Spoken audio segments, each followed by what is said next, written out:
I hope it does need complete reform. Damn, I used that word. Sorry, everyone. That's a terrible, terrible thing for You me to think the say. Voila. UK needs reform? Is that what you're saying? Is that what we just heard here? We clip him. We got him. There you go. We clip it. Yeah. Yeah, we got him. We got him. We got him.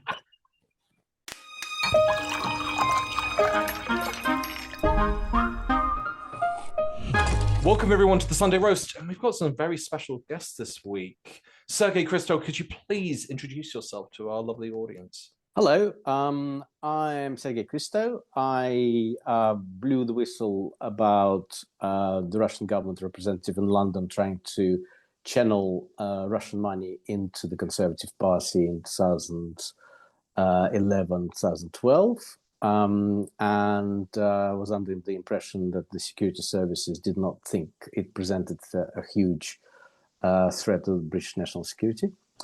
And recently, I was because of that story, the main protagonist in this award-winning podcast and chart-topping podcast called Sergei and the Westminster Spy, which was presented by Carol Cadwallader and Peter Jukes of Byline Times. Watched it. It was good and very, very eye-opening. And Mark, can you please introduce yourself? Yep. Hello, I'm Mark Keiran. I run an organization called Open Britain.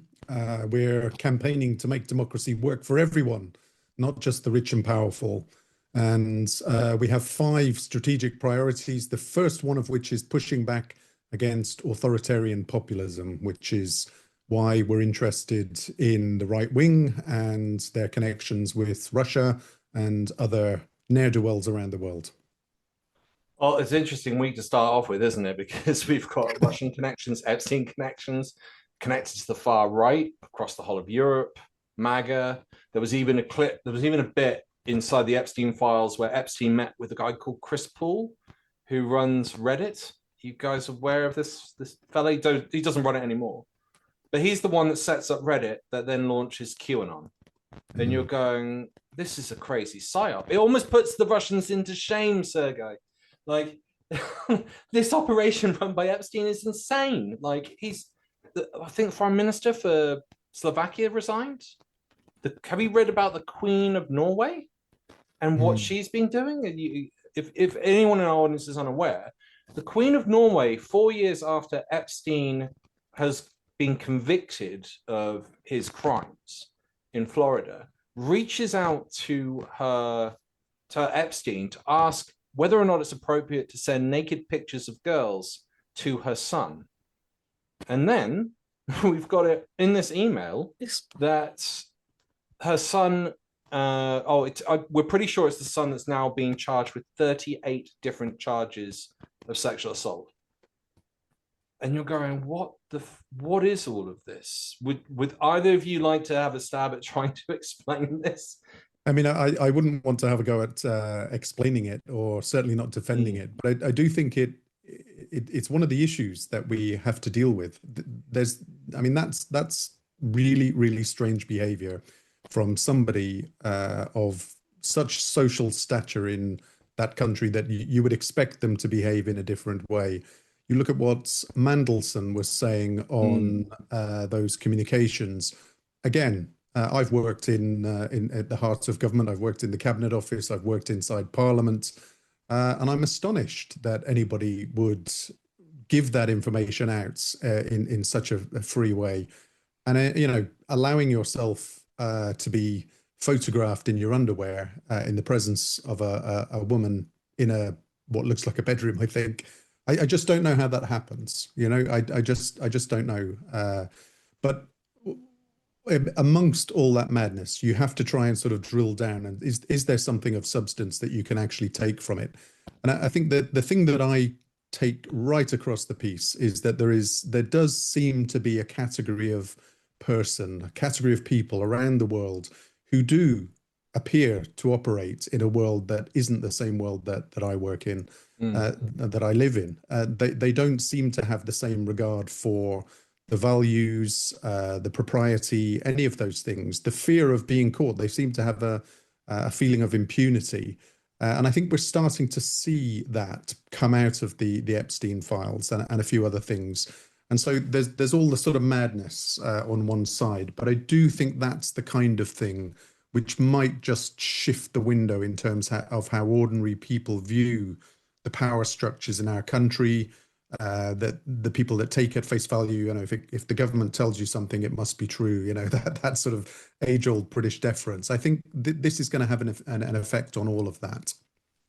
Do you actually think it will have an effect? I mean, there's so much for us to unpack this week. I don't even know if an hour is even going to touch the surface of what we're uncovering here.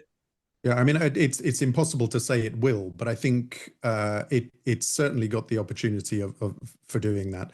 I mean, trust in politics in this country is at historic lows. It continues on a very serious downward trend. And when you speak to people about why that might be, lots of sort of standard lines come out. Nothing ever changes. We vote and nothing ever changes. We switch parties, nothing changes. The people at the top just seem to be in it for themselves. Now, there's a danger that when I say things like that, people immediately sort of accuse me of tarring everybody with the same brush. As I say, I've worked very closely with politicians over the years, and I know lots of them are very good people who are in it to do the very best for society and their constituents and the general public. So that they're not all wrong uns, but there are people who repeatedly over time demonstrate that there are a significant number of people with that frame of mind. They're in it for themselves. They're in it to get the experience or the profile which will allow them to cash in. I look at this and go, it's the corruption system that's also been. I mean, that's the best way I could describe it. There is a system that allows corruption. Sergei, you obviously tried to bring down. Is it the Russians for Conservatives? Was it? Is that the name of the group that's shut down? Well, I mean, yes, it was. So basically, what happened in 2010 was that I was approached by a Russian diplomat in London. One of the interesting things that he said was that he said that he knew Russian companies that wanted to contribute to the Conservative Party, contribute donations. And I raised the red flag about this diplomat. I was told there's nothing of interest here. And then the year after, he was behind. Can I just clarify? Sorry, when you said you were told that, was that MI6 or MI5? MI5, Security Service. Okay, so and then did you also speak to the Conservative Party as well about it? Or? No, because I knew that they were already getting quite corrupt, talking about corruption. Because I knew that I worked closely with the treasurers, and the person who headed fundraising in the party told me that when they accepted the first Russian money, as he called it, the person who cleared it was a team that they employed, this outside team, and he called them black box because he, as head of fundraising, did not know what those checks were. So this outside team conducted a box ticking exercise, which even the treasurers were not exactly aware what those checks were. But once the black box team conducted their checks successfully, that was good enough for them. That was it. They didn't have to satisfy themselves. Yeah. So to me, someone coming from the financial services industry, it reminded me of the early years of the financial regulator, the Financial Services Authority, when there was this box ticking exercise culture, which then was fought in the subsequent years. But obviously for political parties, political finance in the UK was very much behind the trend. Anything for money. I thought it's interesting just because you're saying this and they didn't take interest. I'm pretty sure World War I and World War II, the British Secret Service was famous for having flipped and known every single German spy on both occasions. And immediately upon war starting, they rounded them up and flipped them or arrested them, which but they were not working for the Conservative Party. Sorry? They were not working for the Conservative Party. Traditionally, and we know it's from history, from the times of Labour government in 1960s, 1970s, that the security services were really not keen getting involved in political affairs. Unlike in the United States, where the FBI has a mandate, a constitutional mandate, to investigate even the sitting president without getting authority. I think in the UK, because of such concentrated political power in this country, more concentrated than many other countries in the world, democratic countries, I mean, and the way that security service and MI6, how can I say, overseen, even the parliamentary oversight is based. The Securities Intelligence Committee is based within the cabinet office structure, even to the extent that the manager, the director of the committee is great. Their performance is graded every year by the civil service, not by parliamentary authority. So basically, what I'm trying to say is that the parliamentary oversight is not really a parliamentary. It's sanctions at every stage by the executive, something that in the United States would be impossible to do. So because of that, what I'm trying to say is that the services, both MI6 and MI5, are extremely politicized in terms of their decisions of what to treat as national security threat and what not. And obviously, when the Russians started to interfere in our politics, they found it extremely easy because the security services didn't want to get involved in it. I guess there's something interesting to bring it back to Epstein in the fact that the security services have failed twice. They failed with Russia and they failed with Epstein. Epstein has literally launched one of the biggest compromise schemes in world history. And our secret services either willingly went along with it and used it, which we haven't found evidence for yet, or they are so fucking incompetent that they didn't actually pick it up. And either one is shocking and when thinking about it, and this is just off the cuff, people need to be sacked and it needs to be cleared out, because if you're going to have that level of incompetence, I've been going through the letters this week. Madge, I got to bring you in next. I've been going through the letters this week. I found 2 or 3 letters from the Met rejecting requests to investigate. And one of them was from a lawyer who was a former judge in Florida. And you're going, a judge in the United States or a former judge in the United States is telling you to investigate, and you're telling him to get lost. And you're going, what is your malfunction here? And you go, what is this system that we've set up? And corruption's one thing, incompetence is another. Recruitment seems to be abysmal. We can see that with the Sarah Edvard case, with the police officer that was recruited and got in through the system and totally failed. And there's this element that seems to keep coming up of brushing it under the carpet. We've got Jimmy Savile. What the fuck's happened there? The people in the BBC gave him the job and knew what he was doing and were still hiring him. He was back on top of the pops for the final episode. They let him inside. It's fucking weird that you would do that and no one's pulling anyone up about it. No one's being like, who did that? You've got the 1980s allegations of children care homes having children shipped into London to get on in parties with politicians. That's being talked about. You've got Russian and all the operations that were taking place within the Conservative Party. No doubt there's probably elements within the Reform Party that's been corrupted. In little doubt with Labour at the moment. After this, you've got to question what Keir Starmer was doing this week and how he justified that. I'd like, if any of you, just quickly before I put it over to you, Madge, if any of you were Keir Starmer, would you have gone near Mandelson, even with the limited information that was available, just knowing that it was connected to Epstein? Would any of you have done that? Well, I mean, one of the things I did in government in the civil service before I left was I managed a long overdue review of the national security vetting system. And this was a long overdue exercise because that system was built essentially on the premise that, if you were British, born and bred, you were a good guy. And if it was the only threat came from Johnny Foreigner, and it was in the Cold War years. So if there was anything to do with Russians, East Germans, back before unification, the presumption was that those people needed to be looked into. Whereas on our side, the presumption was that they probably didn't. And if they came from a certain social class, I think there was probably an unofficial further presumption that you might be wasting your time looking into them. And then obviously all of that changed post 9/11. We had young guys in this country who were, born and bred in this country, British through and through, but who shared a worldview that was, led them to carry bombs onto public transport and the like. So everything had to sort of change. But it was really interesting project that I was involved in. We worked with all the security services and intelligence services in this country, the similar ones in certain select other countries, including the US and Canada. But when people talk about vetting, they often sort of talk about passing and failing vetting.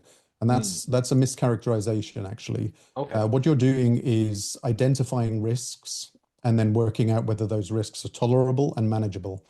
And so you do find that there are people who have got flaws in their character, their behavior in the past has been less than exemplary, but you might make a decision, particularly if they're operating, with a head full of useful information, or they're switching from one organization to another and they've got lots of secrets. You might want to calibrate that risk management decision accordingly. So that's the first thing that will have been in the heads of people like Morgan McSweeney and Keir Starmer. But the big but is you have to be sure that your risk management arrangements are appropriate, and you don't just accept. This other thing that they asked him about it, and he reassured them. That's nonsense. It's not how it works. You triangulate. When I went through developed vetting myself, some of my old school friends were interviewed in their lunch break in their places of work to ask them all sorts of my oldest friend Dave phoned me up later laughing his head off at the questions that they were asking, very wide ranging about my sexual appetite, my background with drugs, my view on politics and all of those sorts of things. It was really quite deep. And that was to triangulate what I told them on the forums and in my own interviews.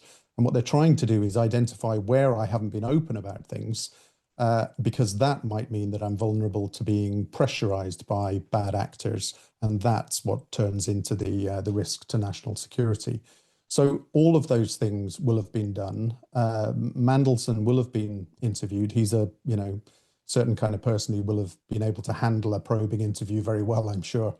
Starmer and co in number 10. I'm not saying Starmer personally, but his team, the people that did the heavy lifting for his decision, they will have asked questions, and the security service will have done some digging to corroborate and triangulate it. So with all of that information on the table, you weigh up the risk, you weigh up the value of that individual in the role that you're vetting for, and you make a decision. But I have to say, I think it looks like they've got that one very wrong. Yeah. Madge? But don't you think, sorry. or is it just me who thinks that actually at the time of Mandelson's appointment as ambassador to Washington, I personally thought that the impression was, well, actually, number 10 did not want to have somebody squeaky clean in that post at the time. They wanted somebody I think there is something. Sorry, Sergei, go ahead. Yeah. No, I thought they did want somebody to have that kind of dodgy link to Trump. They certainly knew probably about his Epstein connection, but they hoped that it was in the past. Maybe they didn't know all. And I think that listening to the Prime Minister today and yesterday, my sense is that they probably knew what they were all upset about. That they probably didn't realize the full extent of the link to Epstein. But they appointed him, I think, to that post precisely because of that.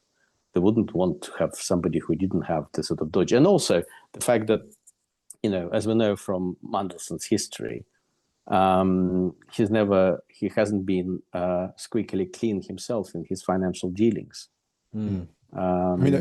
The phrase that I used in that sort of description of what goes on was the risk tolerance for the role you're vetting for. And I think that role became a very unusual role with the arrival of Trump 2.0. And I think, and again, it's important to sort of specify, if you're recruiting somebody to sit analyzing papers in, south of the river behind a desk, you are looking for a certain type of person. If you're vetting somebody who's going to be involved in, very serious sort of SAS type operations, you're looking for someone different. So the fact that you once had a brawl in a pub where you knock somebody out, that might be a negative in the first one. It might be a positive in the second one. Second one, yeah. And so it does change. And I think Trump's arrival back in the White House changed fundamentally what this country needed in that role. And it's a requirement that was never required before. And so they were probably in new territory. And if your intelligence services are telling you, your security services are telling you that, this president has got very good connections with this clique of people, and we've got a guy who has also got that the access to that network and perhaps can use that to influence people. Maybe that weighed in their consideration. I don't know. With Mandelson, it looks like, because I was doing some giggling, he didn't undergo the in-depth security checks, and so it very much looked like this is the guy they want to bring in because of Mandelson's got the reputation of the dark arts, and whatever. But the funny thing is, like, they brought in Mandelson as the Trump whisperer, right? Starmer caved to everything that Trump wanted, anyways. He wanted, better access for, US pharmaceuticals, whatever. Starmer gave that. And whatever Trump asked for, Starmer was willing to give. So the idea we needed Mandelson, like, what impact did Mandelson have? In the end, I think we still got slapped with the same tariffs as the EU did. Slightly so less. It didn't. It's In slightly the first less. round, Oh, well, it was yeah. slightly less, and then he And threw him then- in again when we pushed back on Greenland, and Yeah. we're continually more vulnerable because of Brexit to any of these tariffs. So Had we sided with the EU and said, look, okay, he's gone after both of us here, let's get him back. But instead, the UK caved. So, like, this idea that he's some sort of, like, magician or whatever, the only connection they have is, their shared links with Epstein. And that's about it. So unless they were reminiscing about that, and Trump's, he seems like an all right guy. He was on the island as well. It doesn't make any sense. So, on the, like, because I think a lot of points were raised on the pictures and stuff.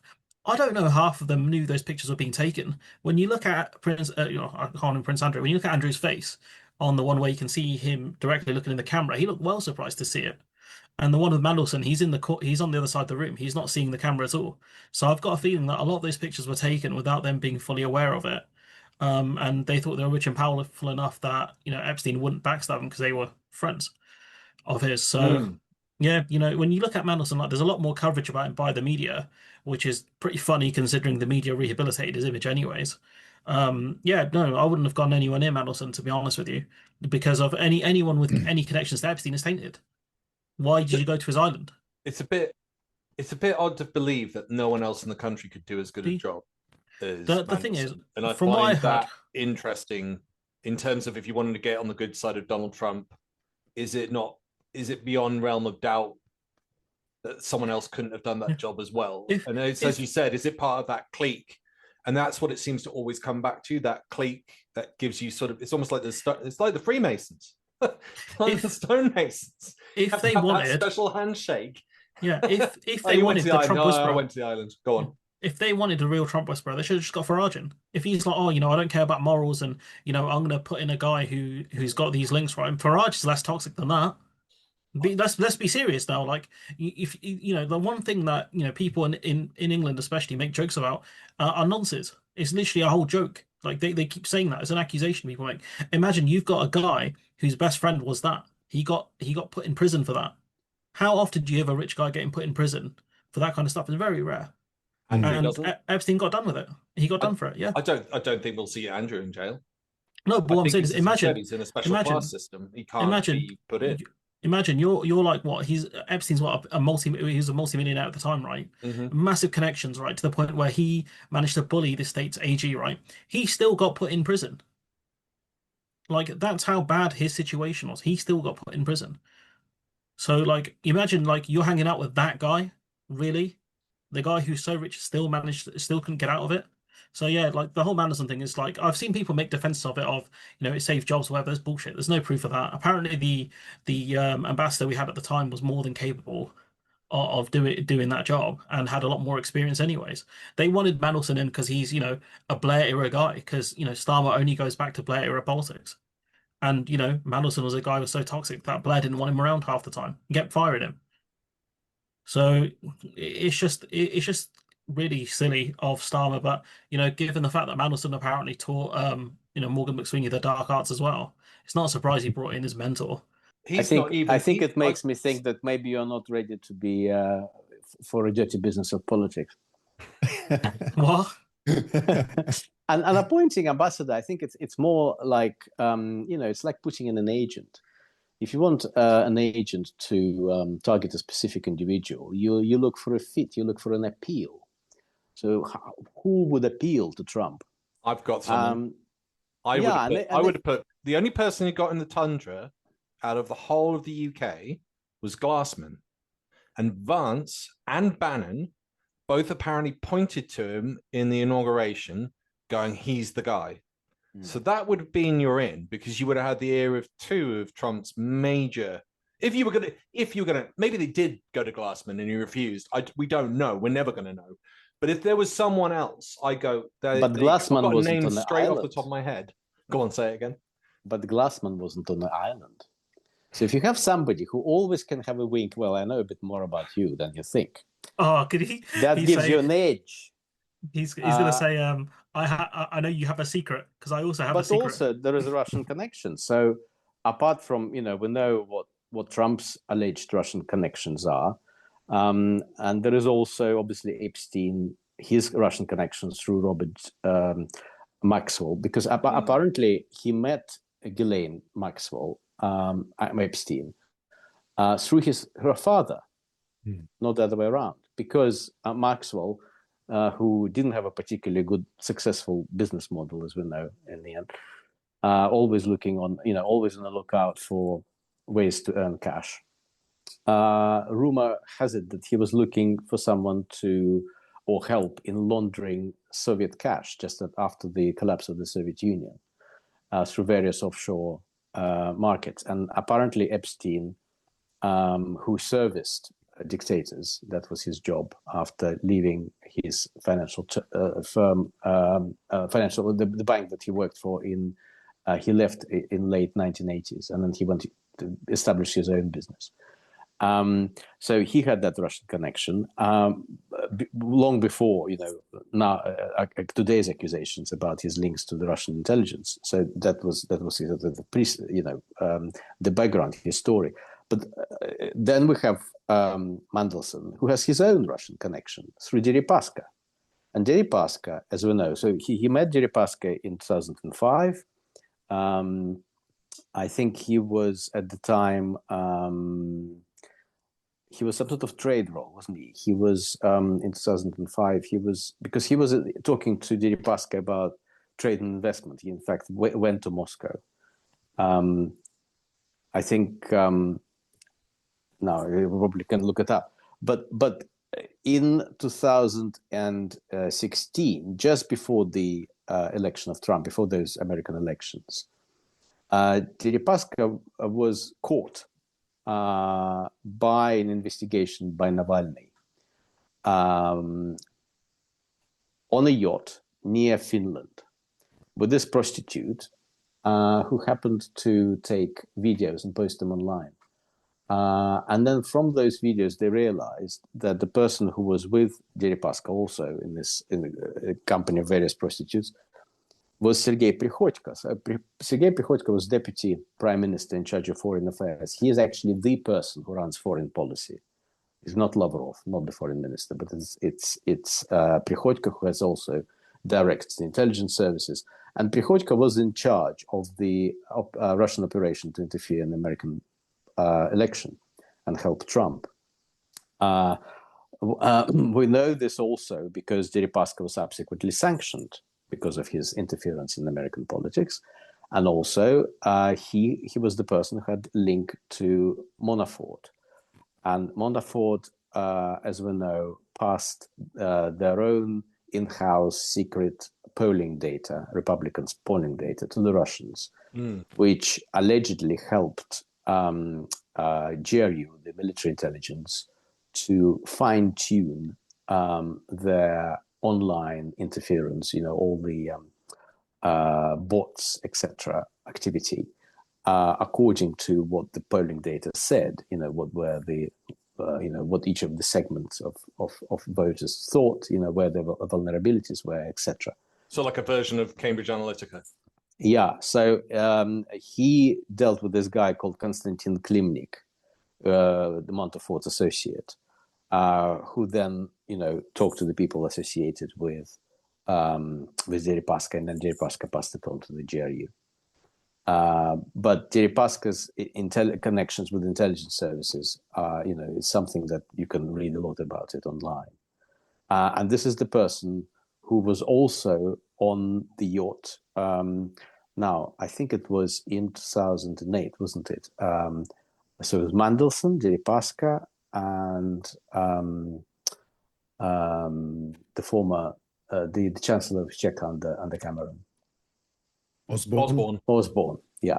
And apparently they were discussing political finance. So what I think maybe Deripaska was discussing with Osborne was a possibility that Russian oligarchs or whoever is, living in Britain and really admires democracy, democratic values, they would like to contribute and help the Conservative Party, the party of Margaret Thatcher, to succeed in whatever they want to do.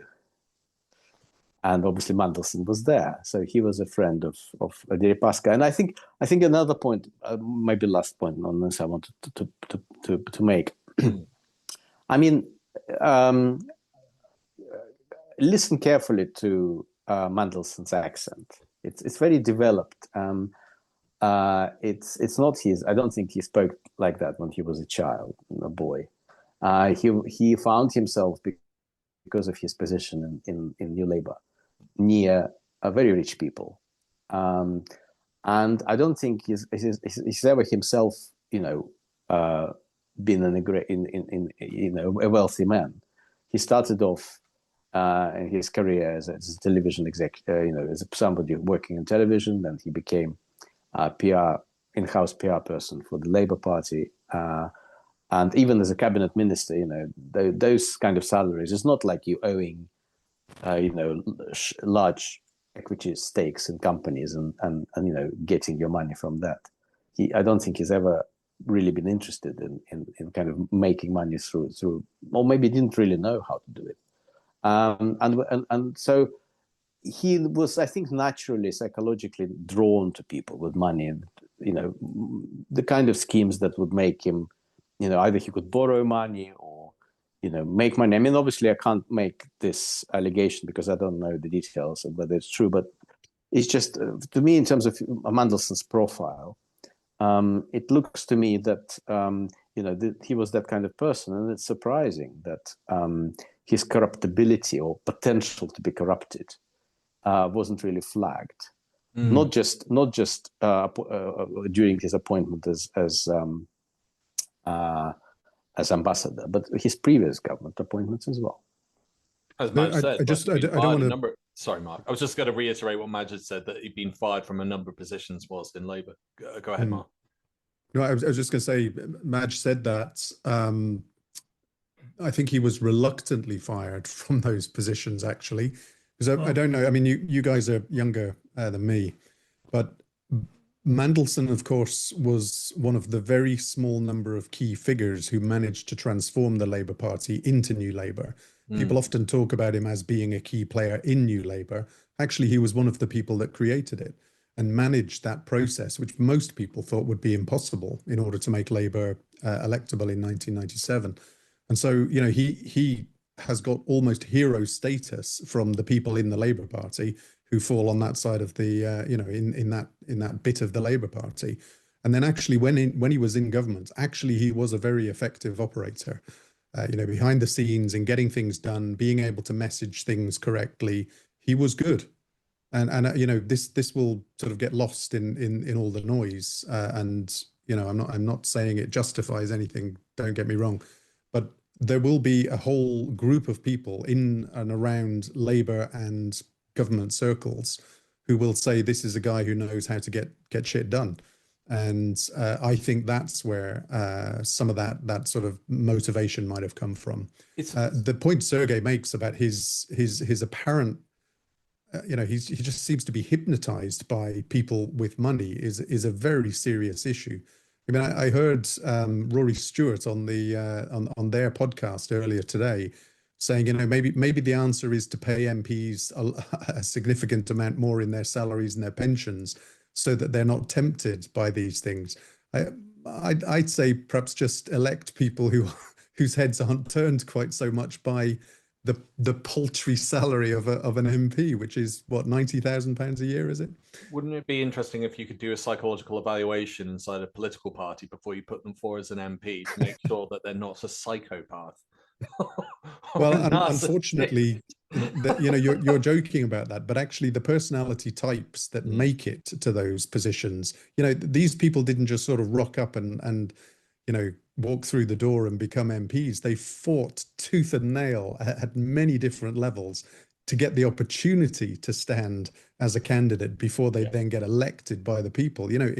If you make it to the top in politics, you must be ruthless, selfish, conniving. It sounds like a caricature, but you must have a bit of all of those things in you. Very few nice, gentle, selfless people will make it to the top of any organization that where those are the values that get you to the top. I mean, the best example. Sorry, I'll be very quick. I was just picturing all of those Reform MPs standing outside Big Ben as you were describing that. Sorry, Madge. No, I was going to say the best example of how ruthless it is the leadership contest between Ed Miliband and his brother, David Miliband. He had to fight off his big brother for the role, and it's fractured their kind of family. I don't think they'll ever recover. They've ever recovered from that. So yeah, it's pretty brutal. Like there's only one leader really, and it can cause ultimately a load of rifts. I mean, I remember being in the principal floor West Front corridor in the House of Lords once when it was announced that somebody had passed away unexpectedly, and the conversation wasn't far off. Oh, it's a great shame, great person, before it moved on to who do you think is going to get their job? And I thought that was a sort of reflection on the, just the ruthlessness of the business, all very sorry on that front, but who's going to get the job? Who's going to be the next person in that position? It's like football, isn't it? As soon as your manager gets sacked, it's like, oh no, we can move on to the next guy now. That's right. And of course, that was, not passing away, but this is something that Mandelson was accused of, which follows from this released emails that apparently he passed two kind of market-sensitive information to Epstein, who could have possibly passed it to the Russians, which was about an imminent resignation from the cabinet. I'm not quite sure if we know which post. And second was the details of the financial help that the government was giving, the bailout to companies, probably more or less financial companies and other companies during the global financial crisis of 2009. I mean, if that information got into the Russians' hands, then there are various things you could do. I mean, in terms of, you're talking about who will be next. I mean, Russians, if it's a crucial post, and they have all this information, on who, which, because they always, try to get information on cabinet ministers, on their views, where they stand on various issues, and they would have their favorites and those they do not want to be, involved in particular areas. So, and I was listening to Theresa May yesterday at RUSI, and she did confirm, the Russians very often use blackmail on ministers and MPs. I mean, this is something, they could have used, to get someone out of the way if they knew that, he was a prospective candidate for the post from which a resignation was expected imminently. I mean, that's one of those kind of straightforward things I can think about, risks. But I think, there was Nathan Gill before, who went to prison for taking bribes. For Nathan Gill, our leader in Wales, an honest, decent, honourable man who's been loyal to me and the party at all times. Nathan, you've led UKIP Wales into this, and well done, you. There's all these Russian connections flying around. And I know people, ordinary people who maybe not particularly interested in politics, to them, to get through to them, I think the media often uses this kind of approach, of personal story. So you can make a story about Peter Mandelson, and clearly it's getting weaponized, and not just by the Conservatives who are claiming victory over this now, and even on the rest of politics, they're saying, isn't the Conservative Party leader is so amazing? They extracted this from the Prime Minister, but clearly also weaponized within the Labour Party. who probably want to use it to get a new leader in place.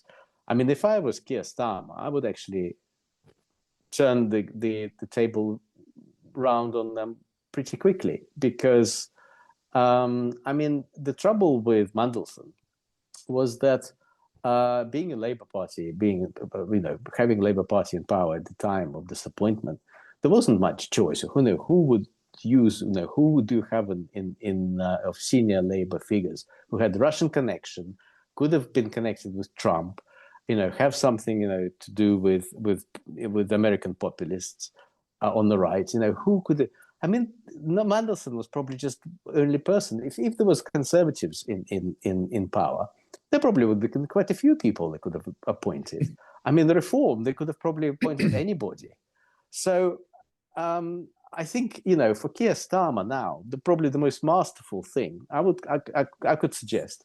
I mean, on Monday we've got a petition debate in the Westminster Hall in Parliament about. So there was a petition signed by 114,000 people urging the government to launch a full independent public inquiry into the Russian interference in British politics, including Brexit and 2019 election, which the successive governments have been refusing to do. We expect that they'll probably, the government will send some pretty junior ministers to sit and listen and then say no at the end of the 3-hour debate. I mean, what if I was in Keir Starmer's shoes? I would send somebody meaningful and say, yes, we agree with you. I think there should be an inquiry. Because, I mean, people implicated in Russian interference, mostly on the right. Doesn't explain why UKIP and your cronies have been with the Russian ambassadors at their embassy and their homes and parties since 2012, does it? I've never, Jason, I'm sorry, mate. I mean, I know this is all great fun, but I've never, ever been to the Russian embassy. Your cronies. You're telling me that no senior representatives, no leadership of UKIP hasn't had involvement with the Russians since 2012, since the Euro elections? Really? Well, I was the leader of it. I was the leader of it, Jason, for most of that time, and the answer is a big no. And I'm sorry to disappoint you. I'm going to have to move on. Yeah, and he would turn the tables. Well, it's interesting as well because I would also bring in Bannon. If you're interested, what I'd like to do is set up something, and I'll fund it somehow. That I think you're the perfect guy. We help knit together this populist nationalist movement throughout the world. Because guys in Egypt are coming to me, the Modi's guys in India, Duterte, and we get Orban and even and we're somehow some sort of convening authority for conferences and stuff like that, so we can get ideas out there. I mean, do you think that's a worthwhile thing? Yeah, or nobody's got it. Nobody's doing it right now. It's not being done. The reason we're going to beat Corbyn and Sanders is they're not prepared to take on the powers that be. We're fire breathers. I mean, we're taking on the establishment every day. You've taken on the Tory party. I'm taking on the Republican party. They don't have that, and that's why we can steal a march in them. And the reason they don't want to do it, it's immigration. As long as they don't take on the they just refuse to take on the immigration. We're prepared to take it on. Yes. It's a global revolt. It's a zeitgeist. We're on the right side of history, but it's going to need the motive power. And the thing that's missing is, that's what I'm really trying to put together now, is the ideas. The ideas have to come in more sharp focus. The economic ideas, the political ideas. You've also moved, Steve, into a different place. Yeah. The minute you stood up on that stage in Alabama, you became a different figure. Yeah.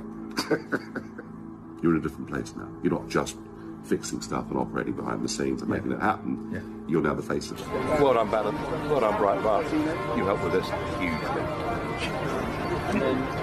Bannon's all over this. Bannon's in text message conversation with Epstein. I found one email.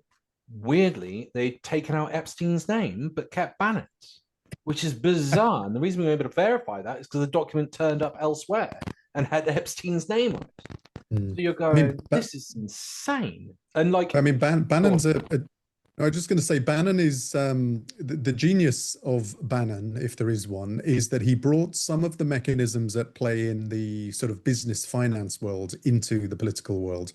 What he essentially did was get a group of people with an enormous amount of money to create a fund. And then he would go out and, instead of looking for businesses that might make a fast buck because they were run by clever people or they'd seen a market before everybody else. He was looking for politicians who would push the agenda that those people want pushed, and then that money would flow to those politicians, and therefore they would have better chance of being elected if than they would otherwise. And it's one of the reasons we need to sort out finance in politics in this country, because if you think about what Mandelson was apparently doing, he was giving early information to people in a position to make enormous bets. They could short things that, they can essentially place these complicated financial bets that they place, sometimes not so complicated, and make enormous sums of money. And so if you then say, I mean, I'm not drawing a direct connection, not making any allegation, but if you think that you could put some kind of bet on and make several $100 million, and at some point you might have to pay someone £75,000, yeah, you'll do it. Yeah, and so the point then is that the people on the outside are making hods of money. They then use that money to feed it into political parties to get your people with a greater chance of being in government, having access to precisely the information you need to feed back out to make more money. And, it's not complicated. And someone like Steve Bannon has clearly thought about how these mechanisms that are of use in the business world might be customized for use in the political world. And he's been really successful. And if you've ever watched that movie, what was it called? That documentary, The Brink? I know, and it has him and Nigel Farage having a chat about this big. I know that's essentially the pitch deck, isn't it? You know, this is the guy sitting there. I've got a new piece of software. It'll make £1 billion. You should get in early and back me. And it was that, but with right-wing politics. We've seen from the Epstein papers, Bannon openly boasting about who he's got in his pockets, all the major right-wing organizations in Europe. So yeah, we need to do something. We've got the elections bill is apparently coming next week, and so that's the sort of starting pistol for a period of opportunity to tighten up the laws in this country around that. And I know that Open Britain and many other organizations will be pushing for some significant tightening of those rules, and I hope we can get them. Agreed. I hope it does need complete reform. Damn, I used that word. Sorry, everyone. That's a terrible thing for me. You think the UK needs reform? Is that what you're saying? Is that what we just heard here? We clip him. We got him. There you go. We clip it. Yeah. Yeah, we got him. He'll never work again. Yeah, exactly. Nigel's on the phone as we speak. Oh, if he was on the phone now, that would be juicy to just. I found out he'd approached someone. I can't say who it is. Found out he approached someone who's quite prickly and would deal with him. I think they offered him like 15,000 to come on, and they refused. So he's desperately trying to find people on the opposite side to have a bit of a to and fro and everything. Anyway, that's a beside the point moment. I'll take 15k for that. Would you go on, Nigel? 15K? Get on the phone, mate. Yeah. Call me up, Nigel. You wouldn't be worried about them cutting it out though and chopping and changing to make you look. Nah, what you do is the guy who called, I think it was like Bill O'Reilly, it was Tucker Carlson. He had his own recording of it. So yeah, I'll just do that. I'll be like, yeah, what's your phone doing there? It's like, no, don't worry about it. They just say it's AI magic. You could do it with the phone. Did you know you could do it with a phone? You could take an iPhone and you could record it, and no one's ever gonna know. So you got it all on voicemail. Yeah. So yeah, I'd argue 15k. Yeah, that's pretty easy. That's an easy one. Basically, it's like so when you voted for Brexit to damage your country, do you do it because Putin wanted you to do it, or you did it because you're an idiot? Or Epstein? Did you do it because Epstein did it through? I think Bannon is the Mandelson of the right. I think that's what Bannon is. And there's loads. I mean, like you're saying about the finance, so that's what Epstein was doing. Like, there's a dark message being like from Epstein to someone else. I think there's a Russian on the email, and there's a third person, and it's Brexit, just the beginning. And you're going, why is there a Russian person on here? There's evidence. Oh, actually, I'll have a question for you. How many times do you think Moscow's referenced in the Epstein files? Just Moscow. Anyone want to have a guess? No. 9,000. 9,000. Okay. And the first 4 pages that I've looked at, so it's 40 of the 9,000 is flights, booking flights to Moscow. And how does it rank compared to other capitals of the world? That's a good question. know? We're going to have to look. London's probably in there. I found that would be interesting. Compare it to Washington or New York, for example. Thank you for that tip. I will be doing that this weekend. Control F, yeah. I will say there's others in there. There's a guy called, what's his name?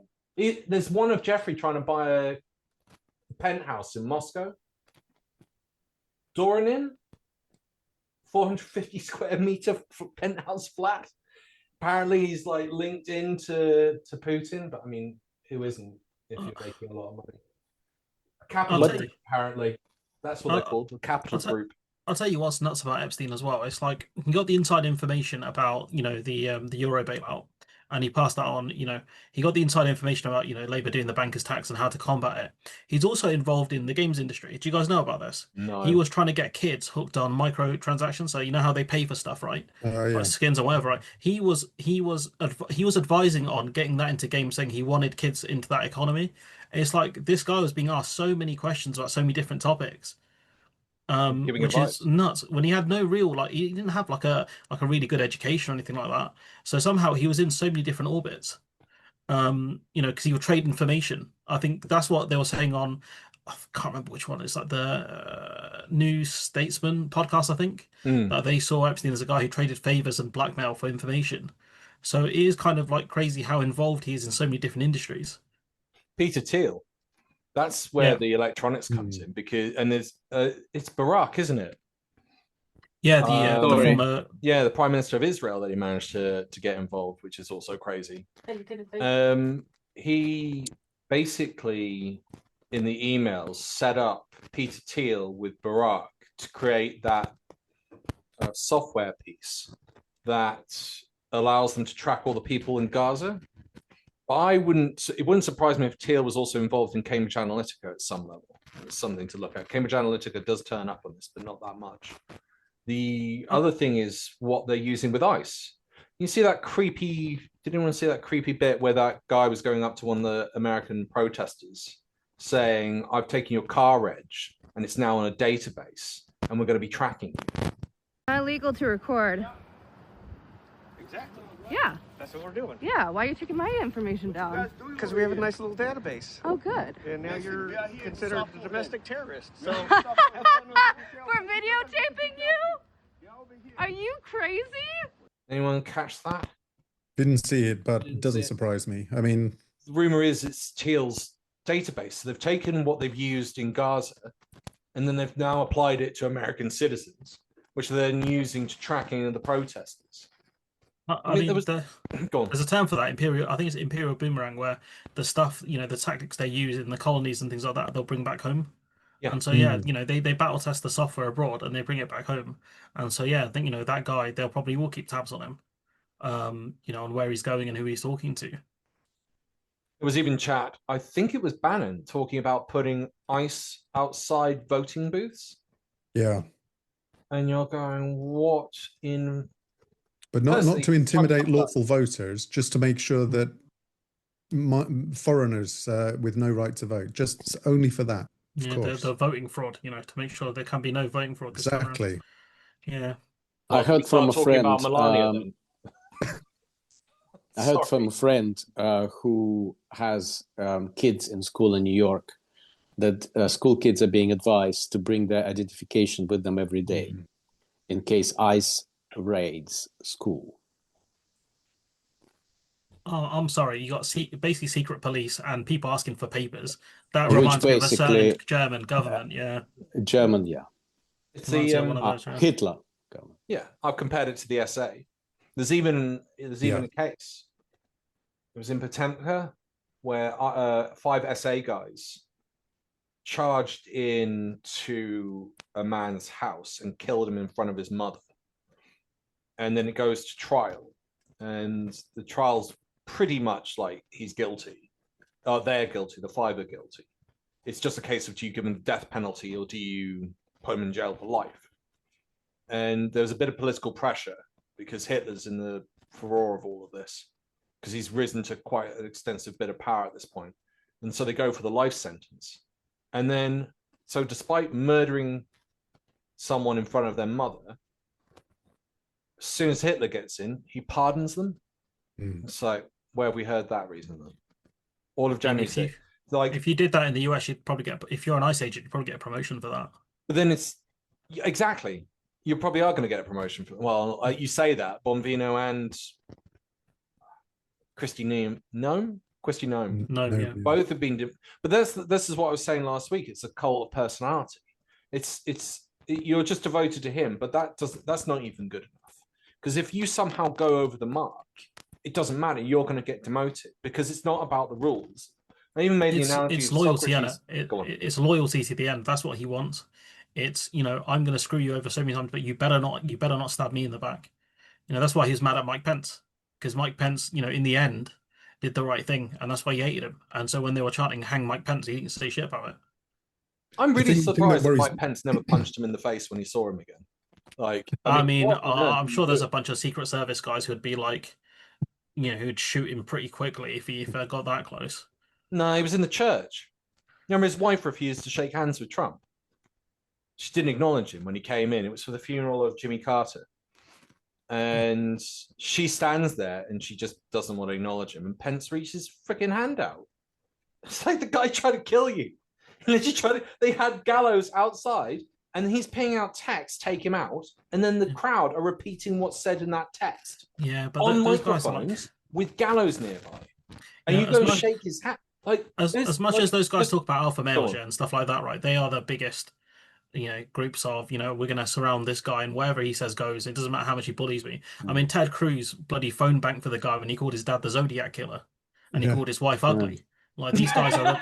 He did. He said I think he called his wife fat and ugly, right? And he called Ted Cruz's dad the Zodiac Killer. And she never said thank you once all the time she's been there. She never said thank you once.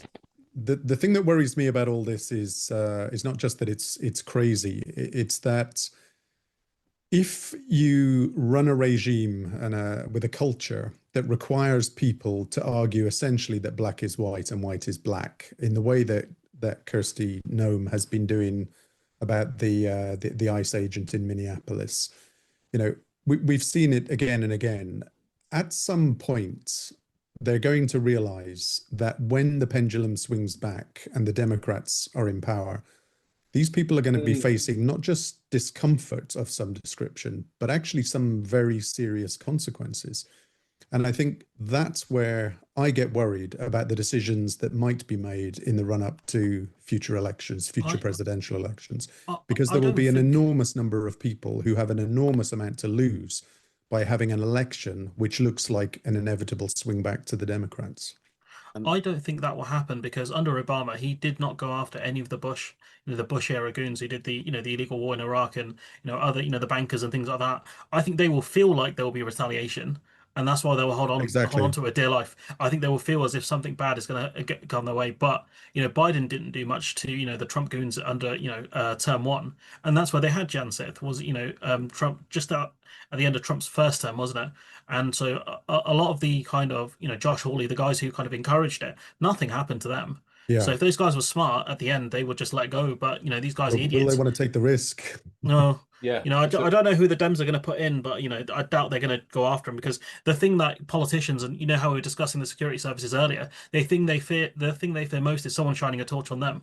That's why they cover everything up. The Met Police won't investigate, MI5, for example, and MI5 won't do the same to the Met Police because they're scared as soon as you shine a light on them, you're going to see something you don't want to see. That's how it goes. So that's why they cover everything up. The whole thing with Partygate, the bloody police knew about it because the secret alarm went off. So the police went to Downing Street. The police went there and saw what was going on, and they said, "That's all right. You're above us. You can do what you want." And even then, when the whole Sue Gray thing happened, the report, then the police were like, "Oh, guess what, guys? I guess we have to investigate and slow down this report. Now we have to do something." That's how it goes. So like they don't want a torch shone on any of this stuff. That's why a lot of things get covered up, and then it just gets worse. It's almost allowing like that child from the Twilight Zone in, and you just have no. But then I look at Brazil. Brazil have put in jail like 4 or 5 presidents Bolsonaro is the last one. I mean- He did the exact same thing. He did not the exact same thing. He did it to a lesser degree than Trump. That's right. Yeah, it And wasn't he's even as in bad. jail. And Trump, it's like the Americans couldn't deal with what had happened. Like, it's almost like PTSD or something. With He broke Americans, the right? law, he's in jail. It's the same here. Andrew broke the law, he should be in jail. He should be in front of a jury. It's not going to happen. And I'll add on, Charles was the same. Do you remember Diana had the letter that said, my husband, like, it got released by the lawyer after her death. I think my husband's trying to kill me. It's going to be in a car crash. And it happened. And if it had been anyone else, you've been hauled up in front of the police and they'd be investigating you, because that's a serious allegation and it's weirdly coincidental at minimum. But then there was something else. I think Trump's calmed down his rhetoric on Clinton, because the Clintons have said they're going to go in trial over the Epstein claims. And suddenly Trump has changed his tune. I think it's because of what you were saying. Like, since the Democrats get in, he knows he's probably going, unless they rig the election or he uses force and stays in as president, which will, in my opinion, create a civil war. Like, he's probably worried of the same thing. I'm going to get hauled over the coals over this. And that's why he suddenly changed. But interestingly, what was the other? Melania. Melania threatened to sue Richard Wolff, the journalist who was interviewing Epstein in the build-up to this. He countersued, and she's running from him right now. He apparently has been sending I don't know what you call them in America, the people that serve you notice. Yeah, those guys, the comedians. Yeah. She's been running from them. Like, they've been hounding her outside Trump Tower and everything. And Trump's threatening to sue him as well. And you're like, okay, he'll countersue you as well. I look forward to deposition, because he'll be able to ask you all these questions about Epstein. And he's all over the files. Like, he shouldn't be in power at this present moment in time, but the system just can't cope with the fact that their president is all over Jeffrey Epstein. And I mean, the stuff that he's written in there, that poem, what was it? Jeffrey, you're my best mate, and we've got a secret, and it's inside the body of a woman or a girl. It's just like, this is insane.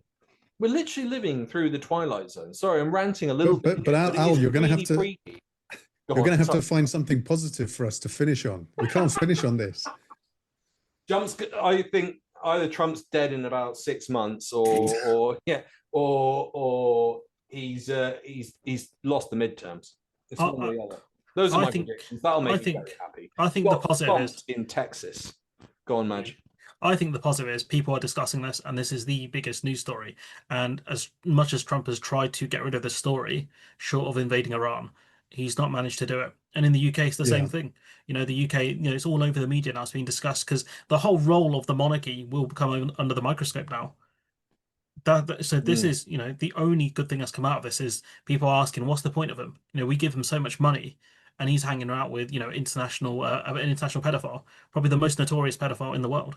Why was the Prince of the Realm hanging out with that guy? What's going on? Why has he got so many pictures of you?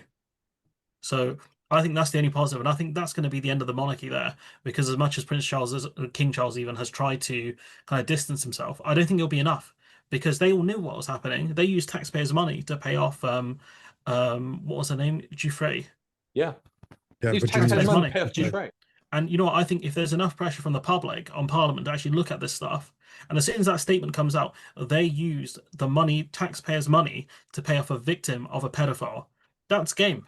It's over. Well, don't forget that. Don't forget that in our unwritten constitution, sovereign is the last guarantee against autocracy. So if there is always double-edged sword of attacking our country is still a constitutional monarchy. It's not a republic. So until it is until that point, I think we have to be careful and try to identify where all this is coming from. Because if you have a totally discredited monarchy at the time when autocrat like Farage takes over, that might provide an interesting background to, the safeguard might be compromised. I don't think there's much of a one warning I would say, but it's just interesting how instead of focusing on really important stuff that's happening now, which is constitutional capture in the US, constitutional capture which can come here in the UK as well. We're distracted by this lots of stories. I mean, it's something that Rory Stewart also highlighted in his, although he's a monarchist, staunch monarchist, in his podcast. But I think it's, we have to be careful because there are lots of kind of individual stories popping up. So that's why I say Nathan Gill, shocking, obviously awful, terrible. Peter Mandelson as a story about an individual, also, upsetting. But let's not forget that they're just part of the fabric. They're part of a whole thing, which can be all traced back to the Russian interference. There's different forms and manifestations. That's what the government should focus on. And if they open a proper investigation, I would actually, if I was PM, I would put 3 former, not 1, but 3 former Supreme Court judges on it, so that it will be, 3 times more difficult to corrupt. Or at least one will say no. So, yeah, and do that. I mean, I know they might have to do something about offshore because the money ultimately came from the prized second British Empire of the spider web of the former independent post-colonial territories, because that might mean that they will have to strip the anonymity bit of the offshore market. But if you do a legitimate tax managing kind of business through offshore, and if it's legitimate and according to the law, you don't need anonymity. Why would you need anonymity? So anyway, I think this kind of transparency in democratic government is always a good thing, and this is something that citizens expect. So any democratic leader that turns around and keeps saying no, we don't want transparency, it's just something dodgy. And the less transparent we are, the easier it will be for people like Farage to take over, because people won't see the difference. What's the difference if our government is not that transparent? We may well have Farage with all his Russian money. I quite like Norway for its transparency. Their tax go on. Sorry, Mark. I was just saying, I thought you were going to mention the tax rules. You can look up how much tax they pay. Yeah. Oh, yeah. You can look up how much anyone's earning, what they own. It's all completely transparent, which is, it's the antithesis of how we built everything. It's like, as you were saying, but all the offshore islands, they're all hubs for hiding money. The Crown Estate. Yeah, the Crown Estate. I think the irony with the AI is everyone's going to be able to do this. If everyone starts twigging and use the AI to set up the offshore accounts and do the legal paperwork, you could do it for next to nothing and start paying zero tax. I think that is the good point. It's the shining light on all of this, and I can't tell if it's like a big light being shone yet, or the light at the end of the tunnel. In the door. What's that? I thought you were saying the light at the end of the tunnel. It's just the train coming towards you. Yeah, that's what it sounded like. You're going with that one. I thought you were going there with it. Yeah. Is it a crack in the door, or is it the light at the end of the tunnel? I would agree with that, Al. I think things are really, really bad, but I do think this is starting to seep out into more conversations from more people than it ever has done before. And I think people are starting to see this is an old concern of democracy campaigners, is that people feel they have a place in politics and they don't really understand what democracy is. And I think the sort of this soiling of the political space means it's people are ready to sort of take a step out and say, look, we have to sort out the rules for this thing. It's not about the political fights that take place inside this system. This system is broken, and we can't expect the people on the inside of the system to fix it. It's going to take an external force. And in a democracy, that external force is the people. The people have to just say, we've had enough of this. We need something to change. We need this system to work for us again. I was always hesitant when I say again, because, it's not been great for ordinary people over the centuries. But, taking recognition that it is ordinary people's role and duty, and it is their opportunity to fix the political system and stop the dark money flowing through, and to get the transparency into the system, make sure people have got reliable information to make their decisions on, make sure that the rich guy who can pay 30 grand to sit next to a minister at a dinner can't just poison the debate in the minister's head with 20 minutes of spiel against what millions of people think. And then a voting system. This is my old hobby horse. I've said this before when I was on your podcast, Al. The voting system is such a crucial thing. Nobody thinks about it on a daily basis. Few people, but actually, it's the great enabler. We've got this system that shuts down, silences voices of millions of people. And if we just had a proportional system, the culture would change, the opportunities would change, and the world wouldn't get better overnight, but it would open a door to the improvements that would make it better over time. And I think that appetite for change of that nature is perhaps one of the things that might come out of all this horror. That's a really positive speech to end on. Thank you. That's as optimistic as you'll get from anyone here, so I'll just say that there. Thank you ever so much to our guests. Hail to the lamp. Thank you, Madge. Bye, everyone.